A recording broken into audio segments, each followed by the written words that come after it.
Good day, Sir Chan. I'm reading the book Love and Responsibility by Carol Wojtyła. The philosophical question is, what is authentic human love, and how should it respect the dignity of a human person?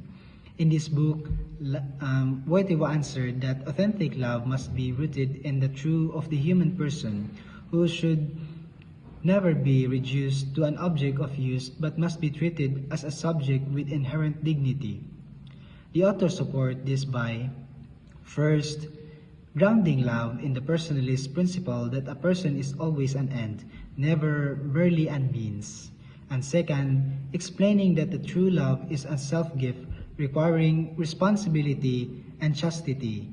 And third, showing how desire and attraction must be purified to serve genuine selfless love. And argument's strength is in its rich integration of philosophy and human experience, making it deeply practical. And its weaknesses lies in its reliance on a Catholic moral framework, which some readers outside the tradition may find limiting. And still, Wojtyła arguments support my thesis that authentic love is inseparable from human dignity and responsibility, offering a foundation of understanding relationship in a way that transcends merely pleasure or utility.